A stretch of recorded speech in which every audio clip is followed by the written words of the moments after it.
Are you crazy? Avatar 2 is really good. I highly recommend it. I'm not sure if I like it more than the first one, but I think...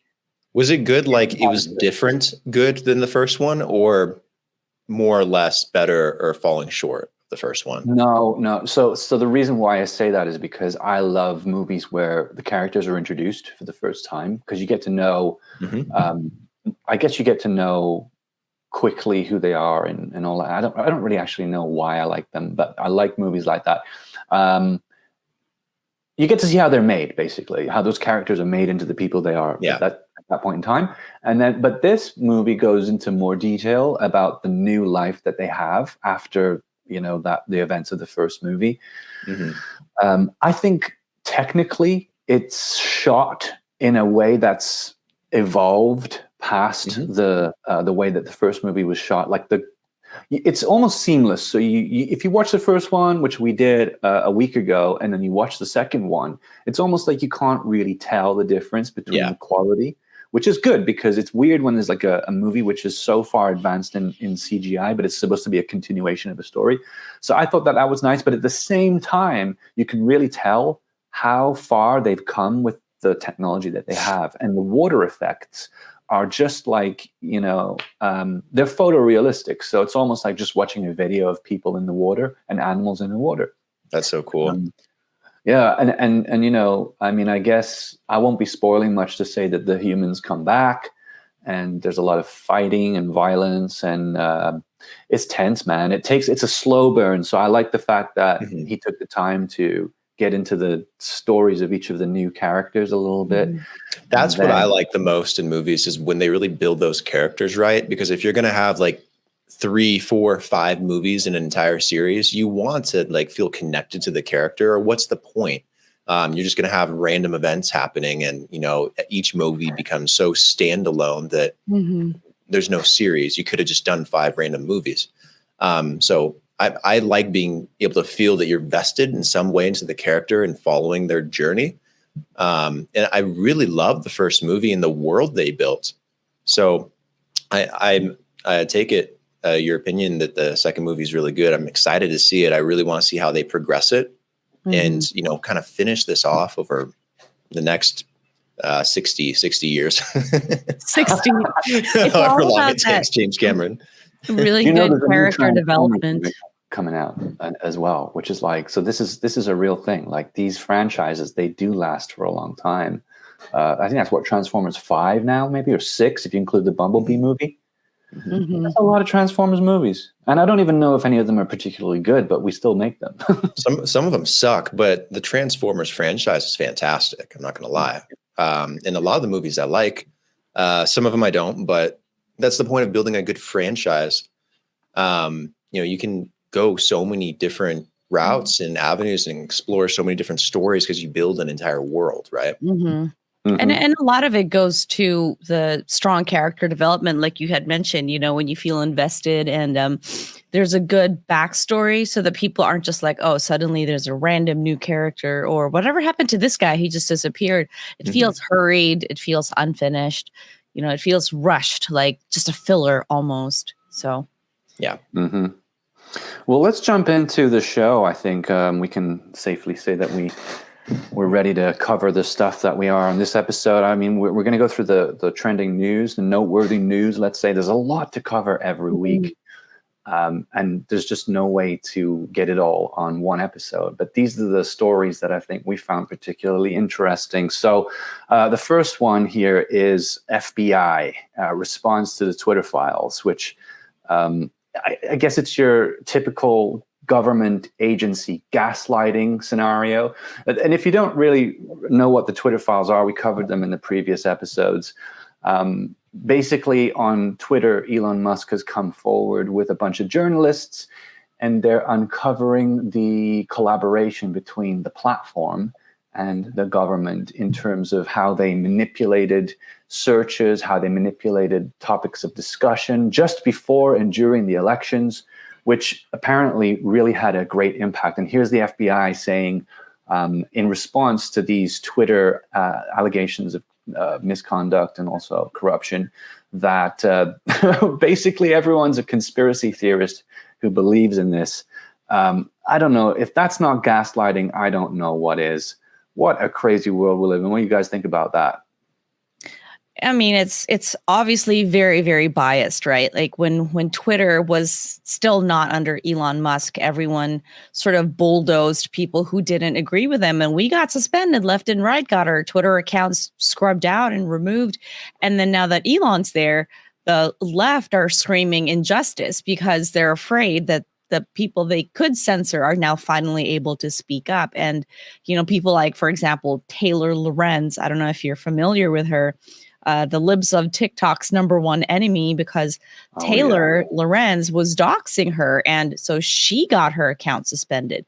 And now she's crying foul over what happened, claiming that she wasn't doing, you know, any such thing. So you can totally see the bias there for sure. I think more now than ever.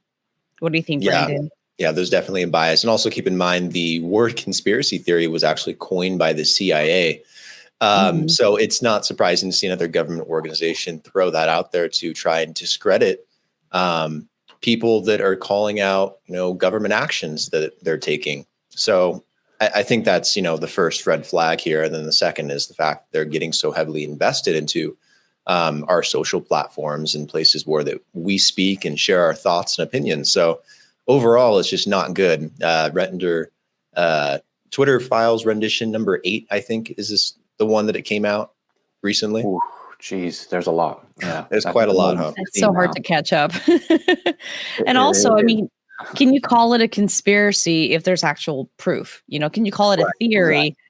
You know, it's not a conspiracy theory when there's actual proof. But see, to your point about gaslighting, that's what gaslighting is. You're looking at the actual evidence right in front of you, and they're saying, no, it's not there. It's not there. You're not looking at it. Water's not wet. That's not moisture. And it drives you crazy. And that's the whole point to it.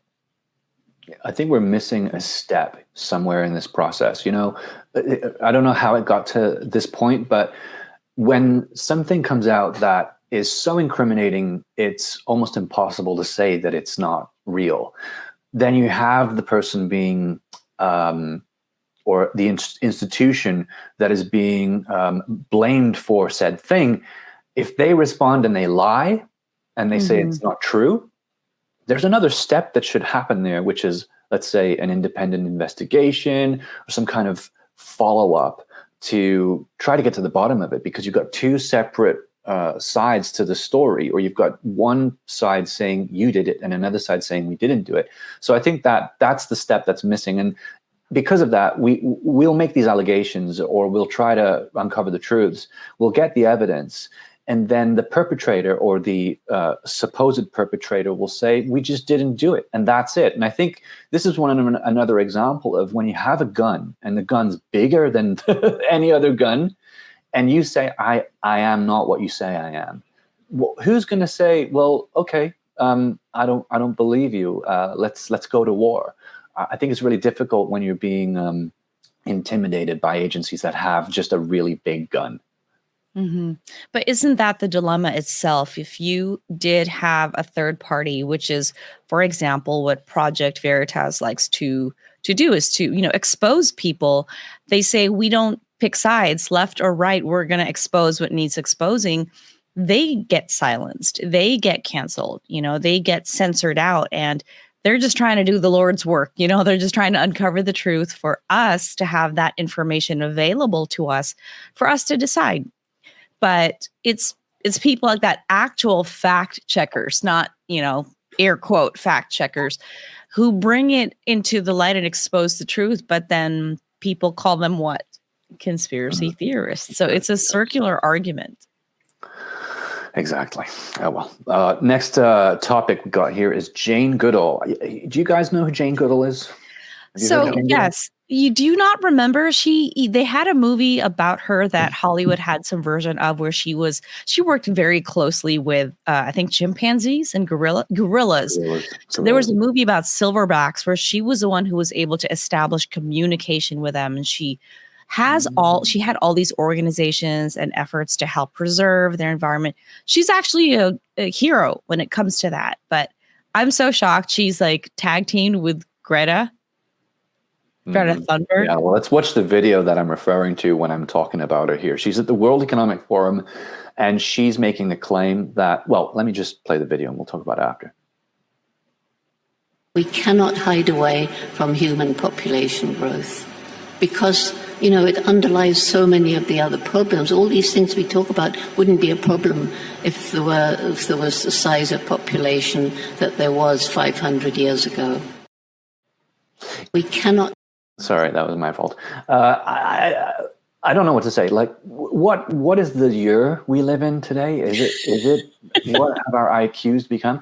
Elon Musk replied to this thread. I found it on Twitter, actually. This is where I first saw it. And he's saying, this is the problem that we have with the psychology or the ideology behind population control today. It's going to be the downfall of humanity. And I think he's made the argument before that we are actually in a population crisis, not for the reasons that people think. We're actually in a crisis because in the next few generations, we're going to be stalling. We're going to be actually throttling. So that's not the right word. Basically, we're not going to have enough reproduction capability to actually take. We're stagnating. Forward. We're stagnating, right? And there's a number of reasons for that. I don't know if I can go into it because I'm not an expert on the topic. But you've got this lady here who's a hero by many measures for the kind of work that you said she did with the gorillas. I think she's still surrounded by gorillas, just a different type of gorilla, a Swiss gorilla, and making these statements on a world platform, on a world stage, and it's kind of worrying. I don't think world depopulation, we here don't think depopulation is the way forward. What do you think? I think it's trickier than we give it credit for. There's a lot of studies showing things like the fertility rate, for example, in both men and women declining significantly over the decades of the last century. Where at the same time, our population in the world is growing tremendously at a very rapid rate, and we can't feed everyone. And then you also have people talking about the replacement rate being very, very low and also declining, probably because of the fertility rate too. I think it's hard to gauge when you have 7+ billion people on the planet, whether we should even be advocating for a depopulation, repopulation, maintaining the population, whatever it may be, whatever your stance is. I think this is a much more complicated question, and I don't know if there's a right or wrong answer yet. I do think it's something that we should be talking about. Do you think that there's just want to ask one question. Do you think that there's a lot of, let's say, projections that are being done using quite sophisticated technology to find out, whether we are at a risk of depopulation in the future? Because I don't know where these claims come from. Like you said, it's quite a complicated subject. Yeah, if you're also assessing society and the well-being of an individual in a different country, in a different locale than one of your own jurisdiction, like let's say this research is being done in the US, do you think that they have the right to go into China where they have 1 billion people in their population and to do an assessment? Probably not. And I don't really think they're working with the Chinese government or with Russia or with India that closely. And they have a huge swath of the world's population. So I don't think data is as accurate as we need it to be. And I don't think we can draw the same line and basis for how Americans live or any of our allies live, and then compare that objectively to another group of people. So, and I think a lot of governments and companies and organizations lie about this too for agendas. So we just don't know. And that's the sad part. Yeah. And to add to what Brandon was saying, you also don't know what their intentions are. Like they claim that there's not enough food to provide, more people coming into the world, but they're also manipulating our food sources. They're buying farmland, turning it into private property. They are forcing farmers out of work. They're forcing cattle ranchers to cull and get rid of their livestock. So, how do you justify that kind of argument by saying we don't have enough to feed the world? Yeah, well, it's because you're making us shut down our businesses that could feed the world. I mean, even what happened with the Dutch farmers, right? So when you look at it, how are we sure that they're not moving other pieces on the chessboard and then saying that, oh, it's because of these moves we made that we now can't feed the rest. So we're going to have to pick and choose which of you get to live. You know, they started the problem and we're the ones that are having to pay for it. That just doesn't sound quite right. I think one of the issues that I have with this is whenever anyone says we have a population problem and we need to reduce the population, which the World Economic Forum members are notorious for for claiming, it strikes me as very lazy. It's a lazy way to solve this problem. Like, you know, if there's a population problem, then get rid of yourself first, maybe, you know, go ahead and show the world the older ones, you right? mean what you say, that you can get behind. Let's start with you. Right. Let's start with those guys, right? What makes them think that they're right? So that's the first thing, I think. And then the second thing is, what happened to innovation? You know, where did that go?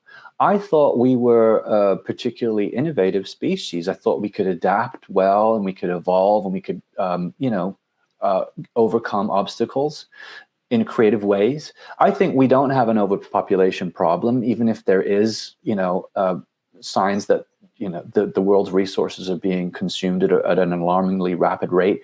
I think we have an innovation issue. I think if we were to encourage and provide the resources and the education and the infrastructure to actually improve the quality of life of people all over the world, and as Jordan Peterson says, just make more rich people, make more wealthy people, I think that would have a knock-on effect, and he does too, of actually solving all of the world's problems. Mm-hmm. Yeah, just to touch on that really quickly before we move on as well, I don't think it's an overpopulation issue. I think it's a cluster issue. Like if you look at the US and you look at the census of where people live, half of the population lives on the eastern seaboard in the east side of the US, and the other half, the majority of them, live on the western seaboard. And most people don't live in about 15 states in the middle of the US. They're all clustered into these cities, into Seattle and San Fran and LA and New York, Miami. And I think that's where a lot of the stigma comes from too, that we have too many people and it's overpopulated, yet you have all this land, all this area. My solution is move to Nebraska and shut up. It's not like there's no space. It's just everyone wants to live in the same area. That's a very good point, actually. Nothing. No one lives in Nebraska. Nothing's going on there. That's the problem. Go to Nebraska. Maybe I'll move there. I'll move there with my cows, and then I can have my raw milk and my carnivore diet. There we go. I'm living the dream now. To watch movies in a theater. No, I apologize to anyone who's from Nebraska watching this. But so it's a complex subject. I mean, but anyway, that's Jane Goodall, and that's what she was saying on the subject. So the Washington Post has just recently said that there's no conclusive evidence that Russia was behind the attack on the gas pipeline that we all heard about a couple of months ago. And if I recall, there was another explosion on a pipeline or some kind of fuel supply from Russia into Europe recently. I should have gotten a link to that, but I didn't have time. But, there's a lot of stuff going on here behind the scenes that people may not be aware of. People like Jim Rickards, whether you love him or you hate him, have mentioned that the explosion couldn't have been a Russian attempt because it's their lifeline. That's well, it's not a lifeline. It's a lifeline for Europe, but it's one of the best ways for Russians to actually do business with Europe. So why would they actually sabotage their own pipeline? Which then kind of opens up the discussion of whether this came from other states like the United Kingdom, which has been kind of implicated in the situation. So there's a lot of kind of weird double agent games going on here. It gets complicated, but I'll just say this: the U.S. is doing a lot more oil deals lately, and it's not a coincidence. I don't think. If you strategically were to look at this and say who would benefit the most from the destruction of that pipeline, you might come to the conclusion, or you probably might probably come to the conclusion that it would be Western powers that would, specifically the U.S. that has the ability to supply gas to Europe, and which it is in an increasing way. What are your thoughts about that? Yeah, I think it was the U.S. It's very Tom Clancy, huh? Have you seen the Simpsons movie, the one that came out like 15 years ago? Yeah, vaguely remember. They put Springfield in a dome. Oh, yes, that's right. In the movie, they have this funny scene where they sit down in front of the president, the EPA, and they put 5 files on the table, and they say, "Okay, Mr. President, here's 5 options of how you can deal with the situation." And he just picks one. He's like, "Number 3." And he's like, "You don't even want to read it?" And he's like, "It's number 3." And honestly, it was the dome. And then they did it later. They did it later in the movie. He put the 5 options on the table, and the president goes, "No, I really should read every single one." And he's like, no, don't just pick one. He's like, "All right, I'm going to pick 3 again." He's like, "How about a little bit higher? 5. He's like, no, a little bit lower than that. 4, perfect, Mr. President, good choice. I think that's how it's being run, actually. So you're saying that this is how it works. I don't think Biden looks at everything or reads everything. I don't think a lot of people in Congress look at the omnibus bill that's trying to get passed right now. No one's really read what the hell's in there. So I think it's very possible some of these agencies are doing exactly what they want to do without the majority of the government really understanding. So I wouldn't be surprised if the U.S. was involved in that incident, because why would Russia do that to themselves? That would be shooting themselves in the foot. Exactly. So we probably had something to do with it, but we just don't know because it's some agency acting through their own volition. That's just my opinion. That's an interesting one. And I think I'm starting to believe that too. The more that I look into these conspiracies and the more I kind of analyze based on everything I've seen about someone, a policymaker, a decision maker, a leader, I find it hard to tie the two together. Like, how could that person even be in a position to make that kind of a decision or know that they were making that decision? So I think you're right. I think a lot of this does come from just these dark, what do you call them? Special operations that they're just super secret, right? And shadow government. Shadow government. It's crazy, but yeah. On the topic of the spending bill that's being pushed through right now in the U.S., that's a pretty noteworthy piece of news. I mean, was it Ron Paul or Rand Paul? I think it's Senator Rand Paul, Dr. Rand Paul. He basically said earlier in the year that, you just wait for Christmas. They're going to create this bill. It's going to be more than 4,000 pages. It's going to be it's going to be the most money they've ever asked for. They're going to wait until right before Christmas. It's because it happens every single year. And then what do you know? The same thing happened this year again. What is actually in the bill? It's $1.7 trillion. Is that correct? Yeah, I believe the number is correct. Yeah. What is in this bill, and what can we do about it in order to make sure that these people can't just steal taxpayer money like this? We don't know. That's the problem. You have all these congressmen, shoving information into this bill, but we don't know the context of that information, and that potentially could be very detrimental, especially when the bill is as big as the Bible in terms of pages. Yeah. And they're like, well, you need to read the frickin' legislative Bible by the end of the year because we're going to pass it. And we're like, that doesn't make any sense.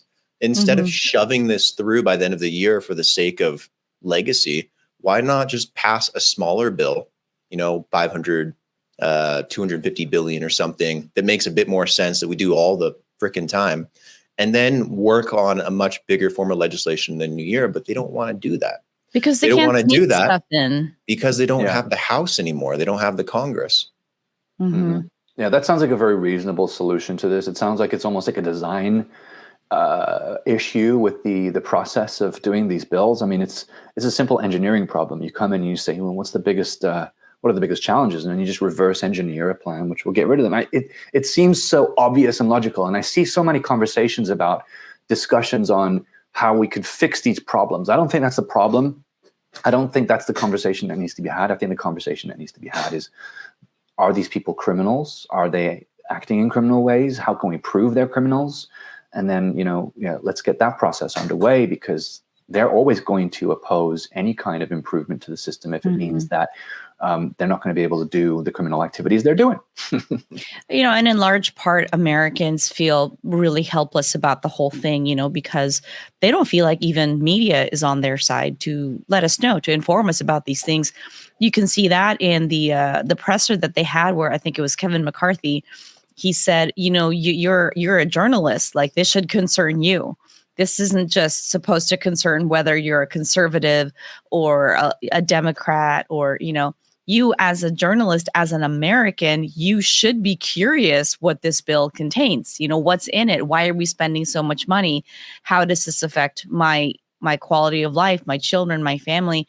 And I don't think that either not enough people are concerned or feel invested enough or feel affected, or that media has done such an excellent job of diverting our attention elsewhere, so that the average American watches this and thinks, well, there goes another bill, we'll never find out what's in it, without that sense of ownership where, well, if that's money that I should be benefiting from for being a citizen, I need to know how that's being spent. Where's it going? What are they approving and what are they passing that maybe I don't agree with, so that we can vote accordingly. But again, we are left out in the dark, and that in large part is how they get away with their activities. And it's our money too. Yeah. It's taxpayer money, $1.7 trillion. We the people have the right to know what's going into the bill before it gets passed. And the horrible thing is, most of these senators and congressmen, congresswomen, they get elected very, very close margins in polls. Like they're very tight, like 55, 45, less in a lot of cases. There's half a state that you're representing in most of these situations that probably doesn't even agree with your opinion, let alone the people that voted for you probably don't agree with everything you want to do. So this is a much bigger issue that obviously has lasted for a very long time, where Congress does not act in the best interest of the people. They act in their own self-interest. That's why they don't want to read through this and they want to pass it, because they're putting provisions in there that benefit them, that make certain things legal for them to do, whether it's with taxes, whether it's within the healthcare system, potentially, whether it's for business, whatever it is, they're self-enriching themselves. Agreed. So it's easy to spot a criminal. If anyone who's promoting this and saying it's what the people want, Mitch McConnell, anyone. It's a lack of transparency. It's way too obvious. Hey, this leads into the next piece of noteworthy news, which is Kari Lake. Kari Lake is running for the governor of Arizona, I think. And she has been fighting for her right to get an inquiry into the recent elections, which apparently had a very interesting turn in Arizona, where specifically Maricopa County, I think it was, where so many election machines malfunctioned on the day, among other things. It wasn't just the machines, it was also the process. There were certain people involved that maybe shouldn't have been involved. So she's going through the process now of kind of trying to reach some kind of truth about what happened on that day. She's had a lot of, let's say, resistance.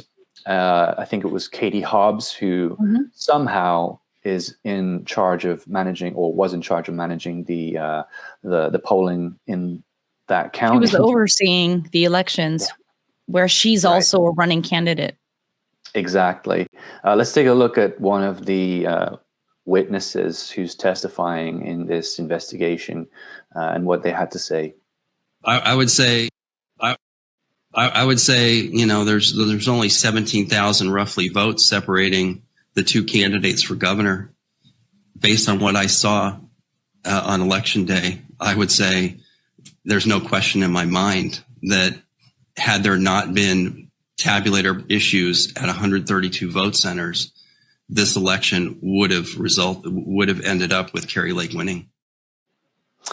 And I'm not an expert on this. Maybe you guys can help me out, but it sounds to me like there had been a goal of interfering with the elections from the Democratic side. They were supposed to prepare all the machines to be functioning properly on the day of the elections. They failed miserably. There were hundreds of machines that malfunctioned. There were problems with the ballots themselves and the way that they were designed. I don't know what will happen, but it looks like that lady, Carrie Lake, is having some success. What are your thoughts about this?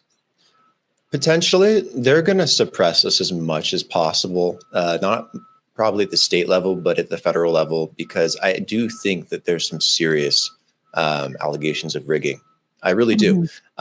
It happened in the midterm election that we just had, and it also happened in the last presidential election. And it's not crazy to say. You just look at the numbers and the statistics. Yeah. It doesn't make any sense. Plus, when they advocate for the mail-in voting being so strongly, overwhelmingly for Democrats, which also doesn't make sense. Why is it that there are so many Republicans that lead in these polls, or at least that are really close? And then it's always in the middle of the night or later into the week, days afterwards, and that vote tally shrinks and shrinks and shrinks to the point that the lead flips.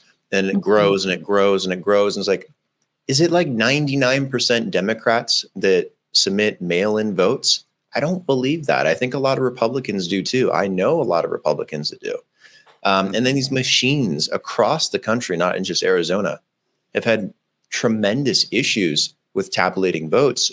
Potentially could have been tampered with. They're very sensitive. No one looks into the background of the companies that are maintaining these machines as well.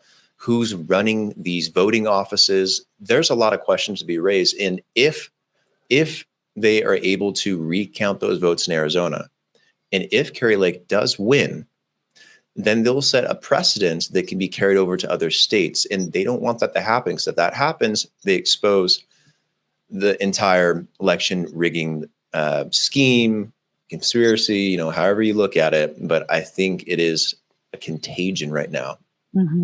And there's so much evidence, video proof, people being caught on tape, dumping bags of ballots, delivering more ballots and being given multiple ballots, like one person being given 6, and you have these people coming out and talking about it. But of course they are, like Brandon said, suppressed or censored out or silenced, right?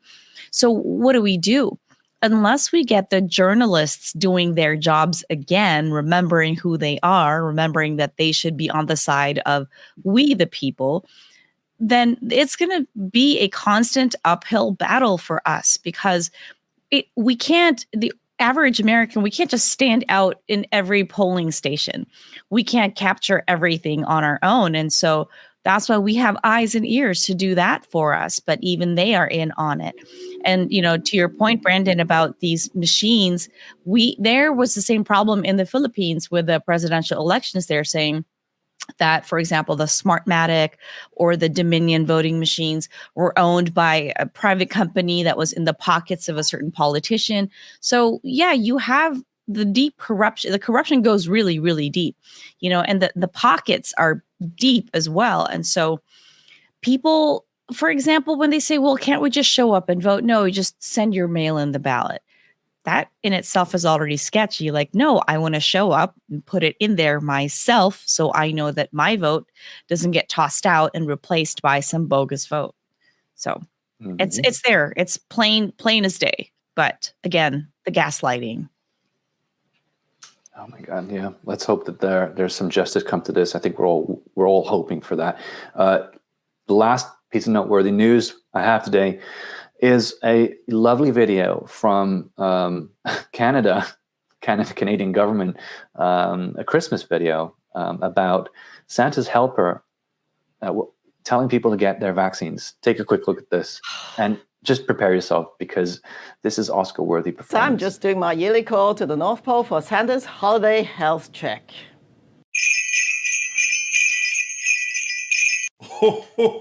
Why, hello, Dr. Tam. Mrs. Claus, so good to see you again. Where did Santa go? Oh, Santa was late for snow yoga with the elves and reindeer. He says it's great cross-training for sleigh driving. Sounds fun. Are you all set for the holiday season? Of course. I must say, Dr. Tam, it just warms my heart to see everyone in Canada, especially kids, working so hard to keep the holidays safe and cheerful for all. So am I, Mrs. Claus. Every child in Canada has definitely earned a place on the nice list. Their parents and caregivers, too. It's been a tough season with lots of viruses making people sick. Thankfully, Santa and I are feeling as healthy as ever. We are both up to date with our vaccinations, including COVID boosters and flu shots. That's so good to hear. I always tell Santa to make a list and check it twice. 1, stay up to date on your vaccinations. 2, wear a mask in crowded indoor places and make sure it fits nice and snug. 3, wash your hands to the tune of jingle bells, jingle all the way. Yeah, I think we get the picture. That's absolutely fucking terrible. And, I'm glad our faces weren't on camera the whole time this was rolling. Yeah, I was having a hard time watching this. It was cringeworthy. Just the video alone was really bad. I don't know if she is Mrs. Doubtfire on Prozac or Gollum on Coke. It's a difficult one. It's a cross. Yeah, it looked like Mrs. Claus had a meth addiction or something. She did not look healthy. Yes, this is Christmas on crack. I can't believe that they actually think that this is acceptable content to put out there. And we're always joking that the left don't know how to meme or joke. I think this really solidifies that, right? They have no concept of comedy. And hey, I can't trust anyone who doesn't know how to make a joke or have fun or right. This looked like an SNL skit. This did not look real. It does look like an SNL skit. I would not go to that doctor. I don't know. Was the Asian lady, was she Chinese? I think so. I think so. Yeah. And this is Canadian, right? Mm-hmm. This is Canadian. There's a lot of them. Which makes sense. There's a lot of Asians in Canada. Well, I just think it's Chinese once again trying to, control Canada. Got their hands in the cookie jar yet again. Yeah, now they're in a video making it very clear. She's That's the cousin true. It's like of the aunt of Xi They're Jinping. always there, especially in Canada. The Chinese are always got their finger on something. Everything. I swear to God. Oh, yeah. They have that whole country in their pocket now. They're more of a Chinese ally than a U.S. ally at this point. It's scary. That's true. I agree. Yeah, Xi Jinping's got his finger on Justin Trudeau's butthole, I guess, at this point. And that's why he was walking that way. Yeah, maybe. He was waddling. He was waddling away uncomfortably. Tail between his legs. Well, so, that came out of Canada. I don't think this would even fly in the U.S. A video like this, it's a bit too much trying to push it, especially on kids over the holidays. I don't understand who the message is for. Is this for the parents? Is this for the kids to egg on your parents to get vaccinated? I don't know. I just don't. Again, advertising certain things, and we talked about this in the last episode, certain things shouldn't be advertised. We talked about the assisted suicides being advertised. Yeah. This is something you choose to do. You can't just force people, and you can't just inject it into their minds and into their lives like this. That's why I keep saying the Chinese are peddling influence here, because that's what they do in China. They control their citizens and they make them do all this shit. And if Canada is doing it, it's just a representation of how much that country has shifted in their mindset under Trudeau and how far, not even progressive, but communist they're starting to become. It's very scary. Yeah, I'm sorry that I put that up prematurely, but that image there that you can see is it's a chart from a study that was done showing that the more you get vaccinated, the more doses you get. Apparently, according to this study, and we're going to reference it in the description, the more likely you are to contract COVID, and that's what's happening. They're finding that people who've had more shots are getting COVID more often. And it's not even just the fact that they're getting COVID. I think this highlights a potential issue with the damage that the vaccines may be doing to our immune systems, because obviously it's a virus and it can't really take over if your immune system's functioning properly. So the more boosters you get, the more doses you get, the weaker your immune system becomes. And that seems to make a lot of sense to me. It's pretty sad what we're doing here. And I think one of the reasons why there's still a push for vaccines to be taken is because there's no liability to the drug companies, as we mentioned before on a previous episode. There's just no liability. So why would they stop? Why would they stop promoting something that causes death, potentially causes death, because we haven't proven it yet, an illness, if they're not going to be held accountable for it? Not to mention how much money they make for each vaccine they sell. Absolutely. There's a lot more there. Well, one of the first topics that I wanted to cover on this show was what was going on with the LGBTQIA plus indoctrination that just seems to have swept through the world, not just the United States, but also now in the United Kingdom and in parts of Europe as well, New Zealand, Australia. I think all the woke nations starting to really get involved with children's sex education. And there's so much to cover on the topic. I don't even know where to start. So what have you found, Hillary, when it comes to like you said, it's pretty broad, right? It's just taken over the world. But, reporting from the United States, from the U.S. front over here, there is just parents are aggressively being edged out when it comes to their children's education. They're trying to strip us of the right to say, I don't want this for my child. My child should not be exposed to this. And it's become so aggressive that a lot of these public school educators have now placed themselves on the opposite side of the aisle as sort of the enemy now of parents. And it's just strange when you think of what is the obsession with sexualization of our children? Why do they want our kids exposed to this? We are talking about pornographic materials being accessible to kids as young as pre-K to the 12th grade. And, I'm not going to deny that sex ed is important, but there needs to be a proper time and medium for it, correct?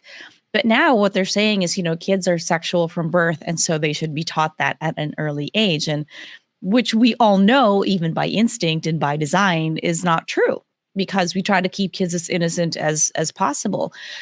But the wide net of sexualization has been cast a long time ago, and when you look at it, this move does not seem accidental.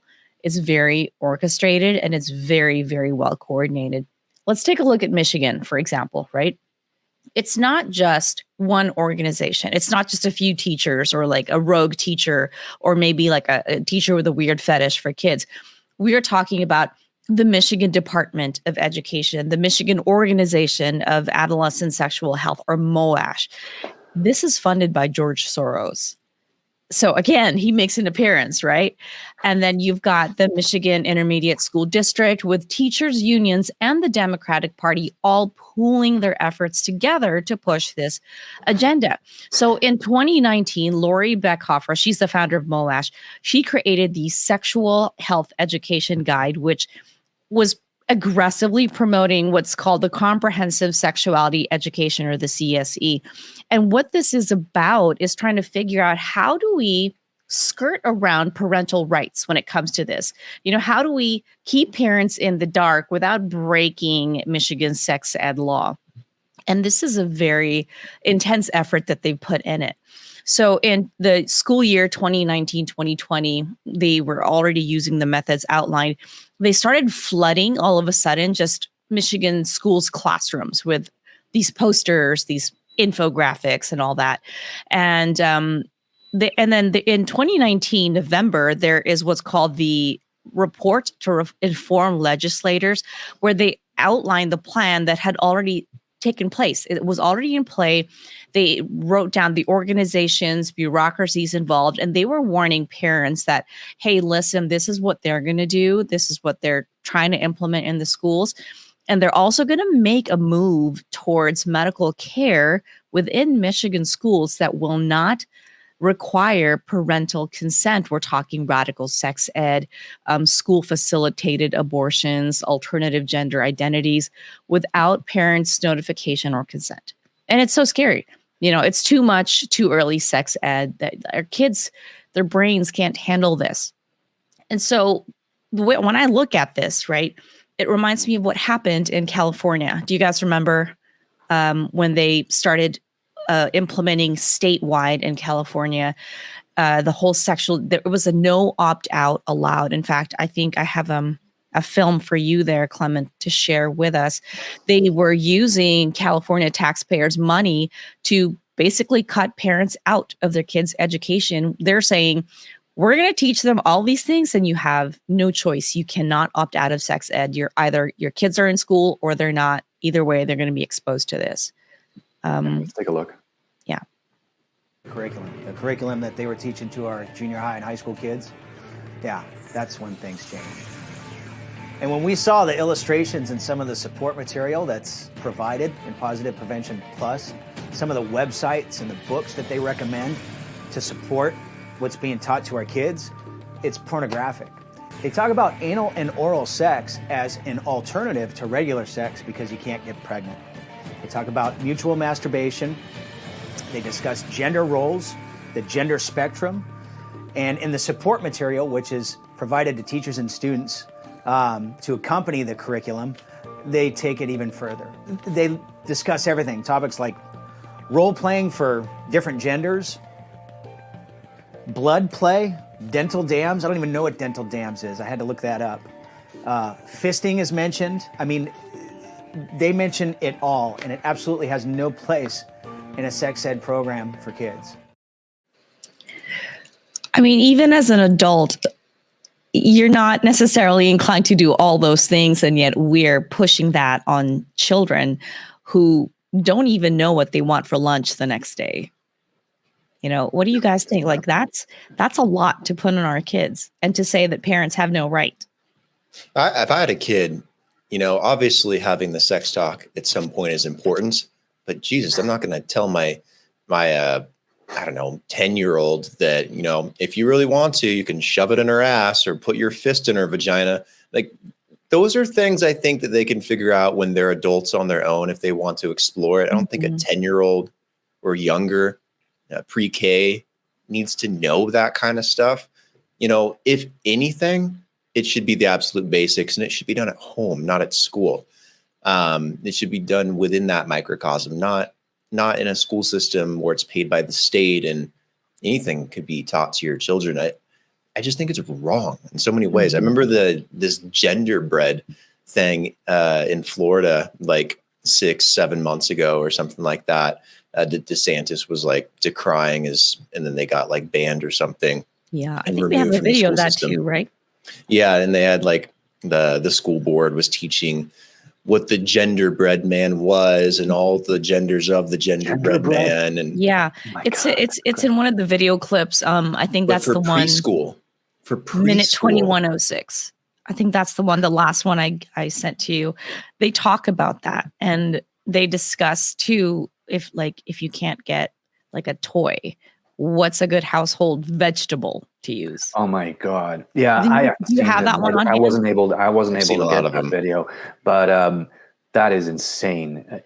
Yeah. Don't you think this is way too far advanced to be any kind of accident? I mean, this sounds like it seems like it's a war on the minds and the psyche of our children.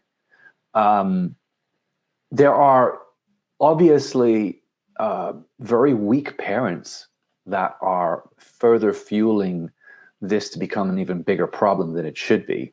And I think it says a lot about the mental health of our society when you have grown men and women taking their children to these events, whether they're at school or not, where you've got naked or semi-naked men parading around with tits out and penises out or whatever, and it just goes to show, we're in some deep trouble here. I don't think a strong society that has strong principles and values, with courage and guts to say and do what they know is right, would ever let this spiral to the point where it is right now, because we are spiraling out of control with this. It's damaging our next generations. Can you imagine what kind of damage this is doing and how that's going to manifest? I can't even imagine. If you think now about the worst people in our society, the people who are the most damaged, the delinquents, the criminals, the bottom feeders, it's because they weren't properly developed as they were growing up. That's commonly known now, that developmental years are incredibly important for you to become socialized and to become, a good person, well-adjusted person. Can you imagine what this next generation is going to be like if this is what we're doing to them? We're going to have a whole generation of sociopaths. That's what I'm scared of. Yeah. Geez, if you had like a 7-year-old daughter, like just a little girl, and in her whole class, every boy is being taught what to do to her with their penis, with their hand, where to put it. Jesus, I mean, that's scary to think about, right? And then those kids grow up with all these ideas in mind going through the school system, and a lot of school systems are broken, unfortunately, and a lot of kids slip through, and a lot of kids don't make it. Plus, if they were armed with all this knowledge and they're slipping through the system, it's just adding on to the problem that we have in the U.S. society. That's why I don't live there anymore. And that's why I live in Colombia, because that shit just doesn't fly here. And it makes me so much happier. I don't have to worry about it. But I wish it was that easy. Well, fingers crossed, it's not going to bleed into the rest of the world, because this is a pretty powerful movement. And I don't think it will. I'm very optimistic that this won't become more of a problem than I think it looks like it could. But let's just hope and pray that we're strong enough to stop this from spreading. And you can see that with the Brazilian election, right? The stealing of the election. People are willing to stand up and fight, and I think that's really essentially, unfortunately. And I was saying this to my sister recently. I think we're all going to have to fight at some point, right? And I'm not saying we should, but think about it. What else are you going to do if you're being pressured and you're being pushed to the point where your own children are being taken from you? There's not much left to do than just fight at the end of the day. Right. Well, two things. You're absolutely right. I agree with you. And I think that's what a lot of parents are doing right now. And that's why there is a resurgence in homeschooling. People are taking their kids out of schools because you can't trust them. So one, when this whole transing issue came out, they were saying that, oh, be careful, we are flirting with danger, because next thing you know, they're going to be promoting pedophilia. And that's exactly what happened right after, right? They're now saying the word pedophile sounds so degrading. It's pejorative. Let's change it to minor attracted persons to make it sound more palatable. But I mean, it's still wrong. But that is essentially, it seems like that was the goal. Right. And so now they're encouraging children to look at gender as a spectrum, because if they're confused and that's fluid, then grownups who are not right in the head can do whatever they want to these very overly compliant children, because they're telling kids it's okay. How you feel is what's right. Don't let your mom tell or dad tell you what to do. You do you. Which essentially is what the motto of the Satanic Church is, right? Do what thou will. It's not. Right. And again, my second point would be, it's because people have lost their moral compass. When you don't have a sense of maybe not even religion, but a set of belief, deeply held beliefs that give you a sense of morality, then you're just going to get swayed left and right. You don't know what's right, what's wrong. And kids, they don't know what's right and wrong from a very young age. They just know it feels wrong. They know they feel violated. But if a grown-up tells them, no, this is good for you, then they're going to accept that. And that's why we're meant to protect children from abuse, because we're the ones who can say, that's child abuse, that's wrong, that's a crime. Kids aren't going to know. And they grow up like that video you shared me before in the UK of that girl who was taken to that property and abused all her life by her grandma and her friends. So it's a fight for our children. Number one, they're innocent. Number two, they're the next generation. If you can break them at an early age by using sexuality, you're going to destroy their identity because they don't know what they are and who they are anymore. You're confusing them with all these things. And when a person does not know their identity, they cannot find out their purpose, and then they can't stand up for anything, for a cause. And so we see the breakdown of a society, of a generation, of a nation. Yeah, you've just mentioned something that reminds me. There's a guy, and maybe this is someone you also subscribe to. His name is Jaco Boyens, I think. And he's regularly on the Prager U channel. Yeah. And he talks a bunch about this, and you've really distilled it quite effectively. It's a complex subject, and if anyone's new to this, it might be a bit of a leap for them to kind of come to that conclusion that all of this is actually really setting up the next generation for complete failure.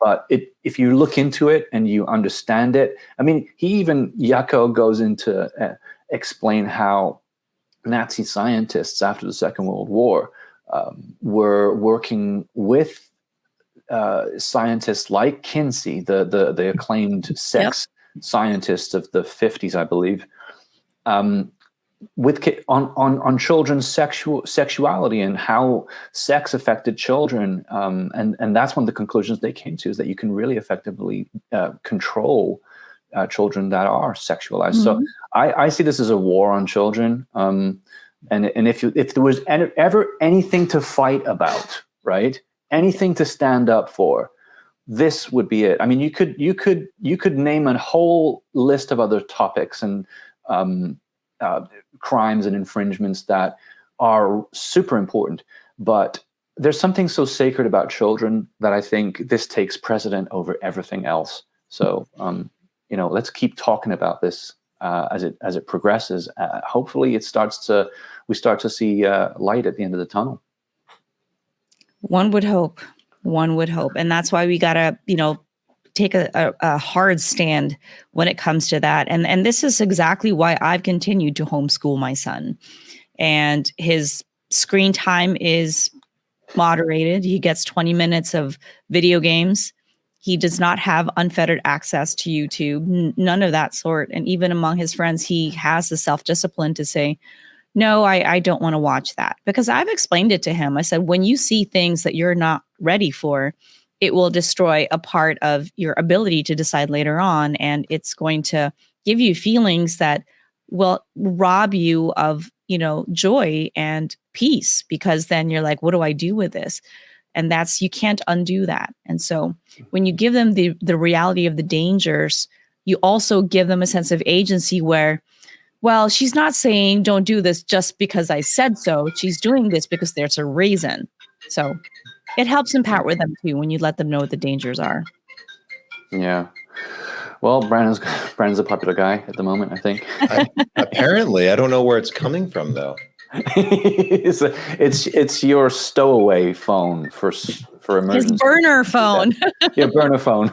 He's Jack Ryan. I was getting a call from somewhere in my office. It's from China. And not You're from getting my a call phone. from China. And not from my laptop. I was getting concerned. Is it coming from the microphone? I have to get to the point where I'm so prolific that I can't remember how many phones I have. Yeah. That's great. One day when I grow up, I'll be as successful as Brandon. Well, let's see. Yeah, you'll have hidden phones just in the ether, just going off. You'll never know where they are, but they're going off because you're important. All right. Well, Brandon, do you want to go next with your deep dive into what's happening with the FDA at the moment? Yeah, let's do it. So the FDA at the moment is halting the Johnson & Johnson vaccine for blood clotting issues that are cropping up in reportedly 1 in 1 million citizens in the U.S. That number is probably a lot higher, though. That's what they're claiming internally, but they're also investigating it, trying to figure out the root cause. But, I think we kind of know the root cause. It's that you're pushing out vaccines in a very short period of time without years of clinical testing. But they don't want to admit that. And the FDA has a history of doing stuff like this, partly because, they're not entirely government funded. Most people don't know this.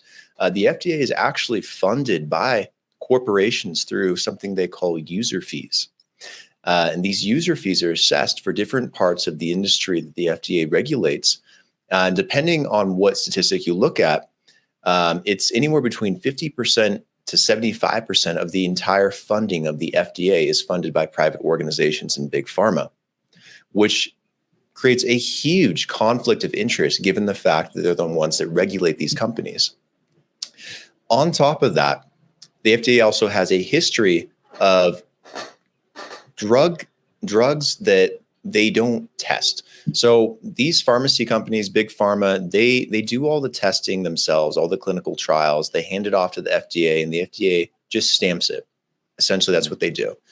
And of all these drugs they put out, about 2 million people a year are hospitalized by approved and properly prescribed big pharma drugs. On top of that,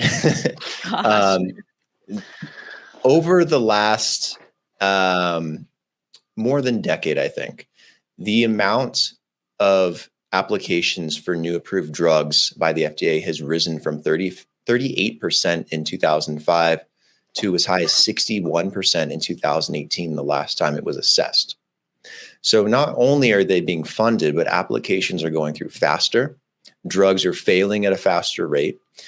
And this is also spilling over into the vaccine crisis that we're having right now, where they push them out way too quickly. And there's a reason why these drugs need to take their time going through the process.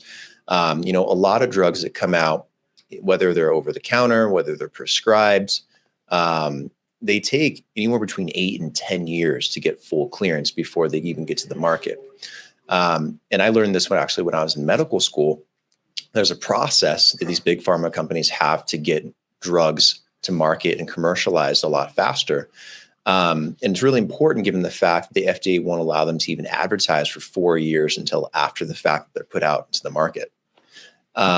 So what they do is there's smaller companies that will create some kind of solution. Like I had a friend back in college who had a biotech company, and they created a drug that was in a vaccine for a gas, like mustard gas, for example, that you use in war. They would actually help block receptors and prevent you from dying. Inhaling it, yeah. Yeah, I don't remember the full specs on how it worked, but in a nutshell, that's kind of how it worked. And what they would do is they would sell. What they would do is they would sell that drug or that solution to the FDA. The FDA would then award them with something called a priority review voucher. A priority review voucher is very, very valuable. In the past, has been worth well over $2 million for a single voucher to these big pharma companies, because the priority review voucher allows them to expedite the process of reviewing a drug to like half the time. So these smaller companies will do the work to find solutions and cures and whatnot for terrible diseases and things that are being used in the world. And big pharma will pay them millions of dollars for these vouchers, and then will push out their drugs through the FDA. So that's just one example of some of the backdoor corruption that kind of exists with this agency, this government agency. And they have a long history of being implicated in these kinds of things. And I think it's something that's very worthwhile to talk about, with all the agencies out there that we can't control that do nefarious things all the time. This is an important one and affects our health, our livelihood. It affects our families and the people we care about and our friends. And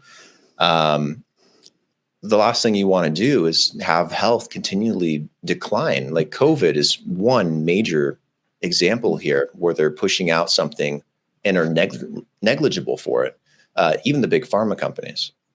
But the conversation just isn't being had. That's the problem. What do you guys think about this right now? I mean, it doesn't come as a surprise, really. I mean, I guess it did surprise me when I saw the headline or at least the punchline, which was 75% of the FDA is, corrupt, right? It makes me wonder, why would we ever trust anything that comes out of that agency, or an agency like it? It's not just the FDA; it's the FBI. It's any agency that's in charge of from a government in charge of the people, especially when there's money to be made, right? In order to have an agency that functions properly, you really have to have strong, solid leadership. And I think one of the things that maybe we could be doing a better job of is having strong leadership. That's why people are drawn so much to Trump or DeSantis or any number of the people who are standing up now and speaking out against these institutions and this crazy ideology, right? So I personally, I think it's just bound to happen if the leadership is weak. I think it's not a surprise to me that the pharmaceutical industry is basically controlling the FDA. I think it's good that we're reporting on it. I think more people need to know about this kind of thing, because, again, I'll come back to the fact that most people are asleep when they read the news or they hear something from mainstream. They just take it as if it's the truth, I think, more often than not. And it's up to people like us and brands and platforms like us to keep sharing the other side of the story, which is the stuff that just won't get out on these platforms. It's incredibly damaging stuff. And again, it goes back to that line we've heard said, follow the money. It's really about money. Money is a powerful tool. I don't know if you've ever seen the show on Hulu called Dope Sick, which followed the story of Purdue Pharmacy. I forget what the name of their company was. Yeah, but I mean, that was a true story. And the whole opioid crisis in the Appalachian, it's awful. It destroyed lives. And that documentary, well, it's not a documentary, it's a movie, right? It really showed the damage it had caused and what they did. They were so flippant about the whole thing. Well, we'll put more money in and we'll just, we'll pretend we'll take it off and then come out with another drug that's more powerful. So you can see just the whole power play and how much money is exchanged. And that's why love of money, not money itself, love of money is the root of all evil. Because then they try to get away with things like this. I mean, they don't care how many children, what was it? The CDC quietly confirmed like 118,000 children were hurt or died because of the vaccine. I thought I saw like a tweet somewhere and Pfizer having to admit that, we actually never tested it on humans, having to somehow admit that their vaccines have these side effects. The myocarditis, we talked about this in a previous episode. It's hard because when money is the motivator, everyone's got a price, but who pays that price? We do. Exactly. We pay that price. That's the sad thing about a lot of this. Again, our money going towards this type of corruption and leaving us so exposed and vulnerable. The more conversations we have about this stuff, the more we can bring it to light, and hopefully one of these days actually find a solution to stop a recurring and very deadly issue. Well, it's not just the FDA. So, it's pretty much a systemic issue at this point. And I think, Elon Musk has mentioned it a number of times that the system, needs to be reviewed. I think people like Russell Brand keep knocking on about the whole idea of just maybe there's a better way that we could be running things. Maybe there's a more evolved, higher vibration way of running things. So my fingers are crossed again, just to hopefully see us turn a lot of this around, turn the ship around, so to speak.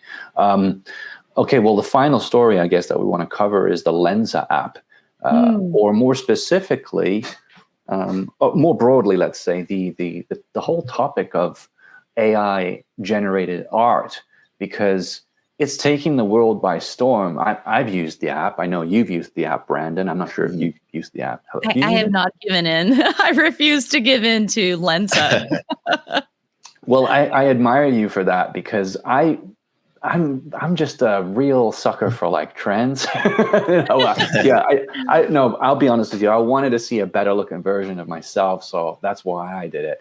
And it worked. The art that was spat out, I was like, oh my God, this is me. But that's exactly why I didn't give in.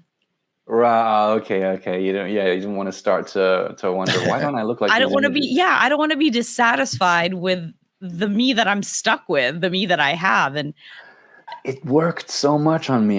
For the few days after that, I was like, maybe I should lose a bit more weight. No. Maybe I should get back into the gym. And but yeah, it's insane how addictive something like that can be. And it kind of goes in tandem with the whole body image. What's that image? Yeah, the whole body image issue that's Instagram is largely responsible for bringing into fruition, is like the body dysmorphia.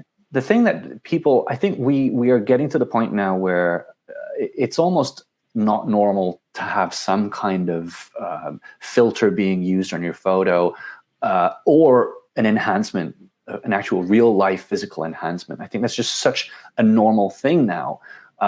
So that's one of the concerns with something like this. But the real issue here that I want to get to is that the app itself, or the business that owns the app, is under a lot of kind of scrutiny right now, just because of the way that they're soliciting the information, the data from people like me and Brandon and anyone who's used this app.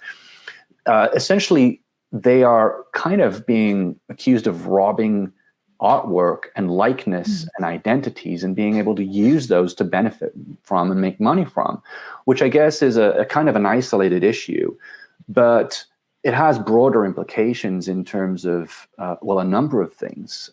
It has implications in terms of ownership, proprietary, artwork, styles, your own likeness and privacy being used to make money from online. I think there's a lot of stuff here that people aren't really taking into account when they sign up for these services and apps, just because it's cool and it's sexy and it's trendy and everyone's going to do it, right? So you just do it anyway. And before you know it, we could be living in a world where, and I have friends, I have people that I know. I mean, Miguel, right? Brandon, the guy that we were going to work with to do NFTs. He's just one of many artists that is incredible. He's got such an interesting style. But one of the issues is these artists are seeing that their styles are being recreated automatically with the algorithm. And the way that it works is there is a database online. Let me see if I can get the name for this. There's a database online that stores billions of images called Lay-On 5B. And it basically sources the images from online automatically in great vast numbers through like searching for alt text, for example. And it basically holds that database, and services like Lensa or apps like Lensa, they can tap in to that database and they can use the artwork or the images that they find, and they can create unique, 100% unique images. So they're kind of like taken out of the liability of copying already existing pieces of work, but it carries the likeness of, let's say, a mixture of artworks. So it's a very strange concept, but ultimately, I think the benefits to these apps maybe don't outweigh the disadvantages that I just mentioned. The advantages are obviously that this is incredibly cheap, because if you're going to hire an artist today to do 50 or 100 different renditions of your face that you can use that, it's going to cost you quite a bit of money, I would imagine, especially if you want it done well. So it's really cheap. You can pay like $5, $10. I don't really recall, but it's not much more than that. To get 50 to 100 images automatically created for you. You can use them immediately. They're high quality. It's efficient, so it doesn't take long. I think when I used the app, I think it actually generated those images, all of them, within the space of 5 minutes. So I didn't have to wait at all. And, it's just convenient, right? You don't have to make any calls. You don't have to go out of your way to find someone. It's insane. I think AI has a lot of benefits. I know probably Brandon will be the devil's advocate, right? Because we're all interested in tech that can make our lives easier. But again, coming back to Miguel, the artist that I know, I had a chat with him, and he is livid. He's so, let's say, upset and disillusioned by the whole thing, because for the first time, I think, in his career, he feels like maybe his future is not in the competency that he trained in. It's not in his passion. He has to find something else now, perhaps, because just think, maybe 2 years from now, if it's this popular now that people are using it in their YouTube thumbnails, their podcast covers, their marketing agencies, people are using these apps already for professional purposes. If you think 2 years from now, a lot of these artists won't have jobs anymore because it just won't be as effective. It won't be as cheap, and it won't be as convenient to use them, right? Or lucrative. So I don't know what you guys think about that, but that's basically, in a nutshell, what's happening with AI-generated art.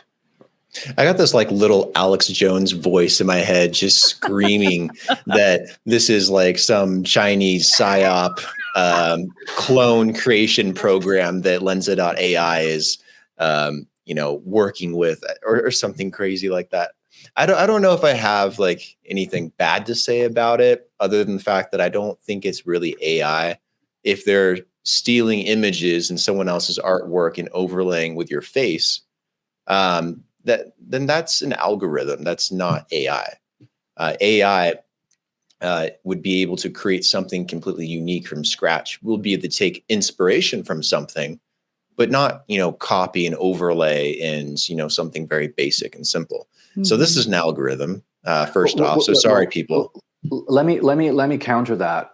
So as far as I know and what I've seen, it uses Stable Diffusion, which is a text-to-image app that's trained to learn patterns through an online database, and that's the part where it uses the AI. So essentially, you'll put in your images of your headshots and your photographs, right? And then the app will reference a lot of these visual, images in that database that I also talked about. And it will use the AI to generate you in those styles and in those scenarios. So I guess it's not as complex maybe as some other AI. Let me counter your counter. I'm going to put an Uno reverse on top of your Uno reverse here. Okay. I can do it in a bunch of apps right now. Lens is not the very first one. And I do it in PixArt all the time, where you have this blends technology that blends you into other pieces of artwork, into other photographs, into other textures. And they're very elaborate. And then I can even do this on Canva. So again, I don't think it's more AI than it is an algorithm that allows you to have certain types of blending techniques. And it's just really good software. AI would be a bit more, I think, unique in what's being created, where you'd be able to look at everything and say, this is something new that's never been created before. But DALL-E does that from OpenAI. DALL-E does. And that is a good example of AI taking inspiration from many different things and creating something unique. What we're seeing with Lensa is not really unique, other than the fact that your face is on it or blended into something or merged with something. I've actually not, I'm not a big fan of those trends I may have done one or two in the past, but they kind of scare me a little bit because I never know how they're going to use my image. And being in the industry, I've done TV commercials, I've done like print ads and everything. I get paid for my face. So the thought of someone having my face already in a piece of art like that and then being able to use it and I don't get paid for it, for me is like, I got gypped. You know what I mean? But I think of it from like work perspective, from an earning perspective, where that was my industry. That was a job that I had. And now I'm going to be out of earning potential because they could just get my pictures for free and use it. Right. So, and then there's also that issue of like what Clement mentioned, how much of our data was being collected and put out. a lot of it is out there already anyway. I mean, if you have Instagram, if you're on TikTok, I already have accepted that somehow my data has been floating around in the ether. I'm not necessarily an asset they would have much use for, but if they were interested, it's already out there. I just think, like I said, I don't need any more reasons to be dissatisfied with myself and to put more focus on myself. And it might sound a little bit, I'm not trying to be preachy or anything, but we have enough problems. So I'm trying to focus on doing some personal work, inner work on how I can contribute as a citizen of the world to be a better person in this society, instead of sitting all day and thinking, oh, hey guys, look, which of these 50 pictures of me do you like the best? Like, go and vote.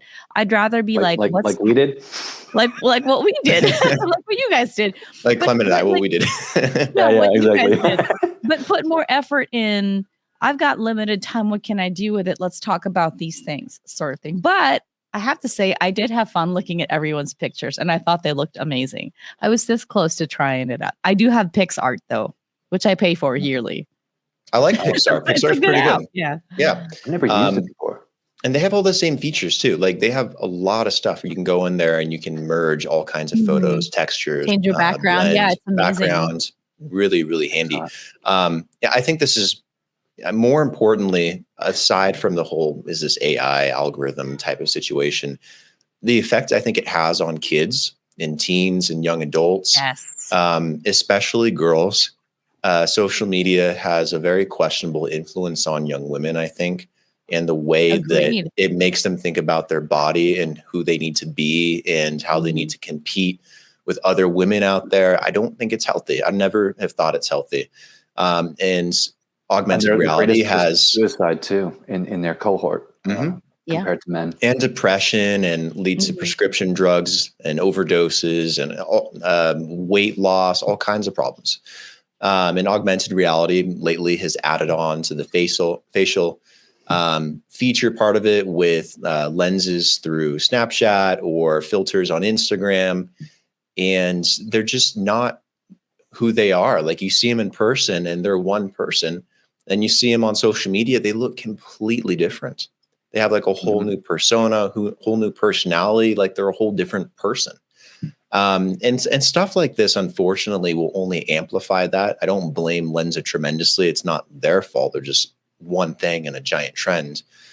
But it is another problem. And it hurts so much, I think, the self-esteem of women, especially young women, more than I think it does men in any kind of way. Like I downloaded Lensa because I was curious and I thought it was cool. And like I generated like 50 photos and had a good laugh with my girlfriend about it. And I didn't share it anywhere on social media.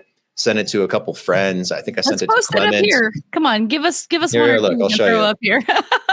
Okay. It gave me like this cyber. I'm going to show you my favorite one, which doesn't look anything like me. Let me see that one. I got like this look at that. Very Spaceman. cool. Cyber. Yeah, for some reason, Spaceman is a big one. It's very Ready Player One. Yeah. Look at this. Nice. This is look you're at gonna love this. This look at this. Oh, I like that. Is that Jackie Chan meets Bruce Lee? I don't know. It kind of like, it looks like some kid who's had way too many steroids. That's not your face, Clement. Oh, Brandon, that's nice. Yeah, it turned me into a model. I looked at this and I was like, I didn't know I looked that good as a cartoon. Maybe I should be in an anime. Some of these are I like the ones where well. I like the ones where they're like the Victorian era, the Viking era. Did you guys do any of that? The Viking I stuff? got a few of those. They didn't turn out as well. There's some that made me look really goofy, and I was like, okay, I'm never going to show these. James. Oh, I love that, one. Clement. That's very handsome. I like that a lot. Yeah. No, I love it. See, like I enjoy this. I'll look at all y'all's pictures, but I don't want to feel bad about myself when I get mine done and be like, I want to be that in real life. Don't do it. Yeah. My question is though, like, are we even able to stop something once it takes hold like that? If it is truly more efficient, if it is cheaper, if it is going to create so much demand, then how can our individual I'm thinking of a software engineer now, our individual consumer choices. How can that actually stop this from taking over? It almost seems futile to a certain degree, Vanity is the devil's favorite sin. And so for as long as we have a shred of vanity within us, we're going to keep feeding that machine. Yeah. Well, to counter that, Jesus died for our sins, so it's okay to have Lensa. Oh yeah. It depends on the scope you want to look at. True. I think it's here to stay. I think there's no way we're going to get around it. So I think we just need to figure out how we're going to work with it. And again, there's no regulation really in this industry, or not even an industry, but in just the whole area of this of niche. AI. Yeah.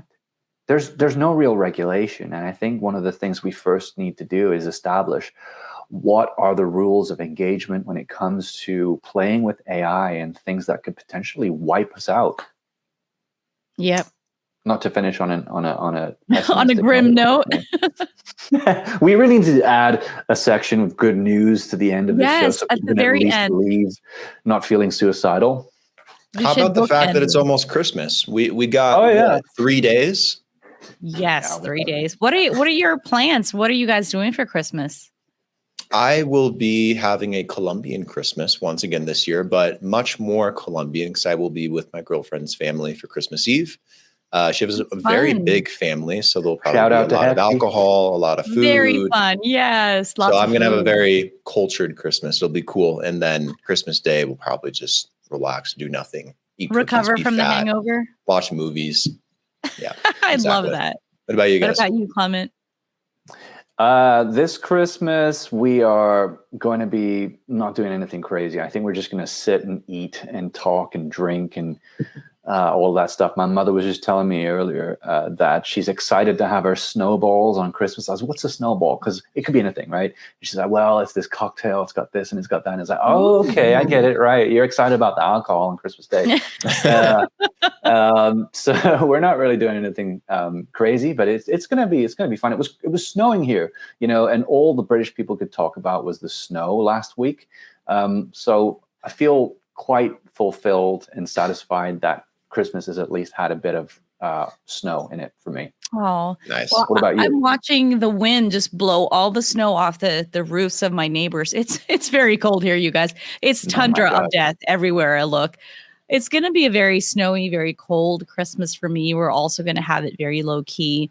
Just, our little nuclear family, opening presents, eating food. And I guess so my son's like, oh, we should watch Nightmare Before Christmas and Home Alone. And I'm like, I'll do Nightmare Before Christmas, but I can't handle Home Alone again for the 5th year in a row. Yeah. I'm just like, no, thank you. I'm good. Yeah, some of them just don't get old, right, Brandon? I mean, you just watch them over and over again. It's like a ritual almost. Yeah. I mean, some do get a little tiring, but there's absolute classics, and there's plenty of Christmas movies to choose from. So I think that's kind of the nice part. One year I'll watch like a certain set of Christmas movies, and then the next year I'll watch like a different set of Christmas movies, and then very few I'll watch every single year. Like last year was Die Hard. This year is First Blood. Yep, exactly. Harry Potter, I watch almost every single year. It's such a good holiday movie, whether it's Halloween, whether it's Christmas. It just fits very, very well, and I never get tired of it. I don't know why. Can we call it a classic yet? Not yet. It is a classic. We can, right? Yeah, it's a classic. Totally. I love Nightmare Before Christmas because I love Tim Burton and my son loves it too. And it's so ironic. It's like Halloween meets Christmas. We're not big on Halloween, but I just thought it was cute that someone who's the antithesis to Christmas is trying to have Christmas himself. So it's heartwarming to find someone who kidnapped Santa so he could have a bit of Christmas for himself. It was cute. Yeah. Speaking of Tim Burton, do you guys see the Netflix show Wednesday based on the Addams Family? I tried watching it. No, I saw the not first yet. episode. I would love to watch that. Actually, I think it's really good. Tim Burton. It's really good. Yeah, Tim Burton directed it. Yeah, didn't he say he's never working with Disney again? I thought I saw that somewhere. I have no idea, but it had such a good turnout for viewership for that series. I watched the whole thing. It was really, really good. Is it on Disney Plus? I don't remember if it was Disney Plus or I Netflix. think I saw that on Netflix. Yeah. Yeah, because that would have totally been contrary to what he said. I think it's on Netflix for sure. It's on Netflix because I did read. Yeah. I think it was a tweet or Instagram where he said he did not, or maybe it's one of those headlines on Facebook where he said he was not going to do anything with Disney anymore. So. Yeah, that's why you see all the girls on TikTok and Instagram right now in their reels doing like the dance and everything. The Wednesday dance. Like Wednesday Adams. That's what it is. Yeah. Yeah, that's what's cool. wrong. One episode. That's better than what they would be doing otherwise, I guess. You know what's crazy about that, though, is Netflix, I don't know how they know this stuff, literally told Jenna Ortega, is the girl that played Wednesday Adams, literally told her before she did the dance in the show that when they released the series, that dance would go viral. I think they just have on TikTok. I don't know how they gauge that, but it's not the first time some kind of song or series or a dance or whatever in a Netflix show has gone viral. So I'm kind of wondering, do they know? Is this plans like behind the scenes? Do they have a contact like at Instagram or someone at TikTok where they push it promotionally and they pay for it? You know, I'm willing to bet that they pick people with large following, base and pay them money and say, when we tell you to, we need you guys to do this trend and call it a trend. And then, these influencers start doing them and then it just catches fire. That's influencer marketing in a nutshell, right there. Exactly. You have to find the people who have the following and get them to synchronize. But yeah, I remember watching, and I know we're kind of, anyway, this is the end of the show. So I got to hop off in about 5 minutes. Okay. Yeah, just to finish, I was watching a documentary about the Friends cast. I think it was actually their final meeting, the Friends final, kind of after so many years. And they were recounting how when they did the first episode, they were on a private jet with the producers, and the producers were like, "Your life will never be the same again," because they already knew, right? They'd done it for so long, and they'd gotten so good at it that they knew that they had such a viral winner on their hands. So I think there's also a certain amount of kind of just experience that comes into it, where you already know it's going to be a winner. Yeah. But anyway, so thanks so much for the show, guys. It was great. If you've lasted this long, please like and subscribe. We enjoy doing these shows. It's a lot of hard work. It costs money. So if you did that, you'd be doing us a huge favor. And we're looking forward to the next show. Put your favorite Christmas movies in the comments if you want. It's always fun to see what people are watching this Christmas. And Merry Christmas to you. We'll see you on the other side. Bye. Bye, everyone.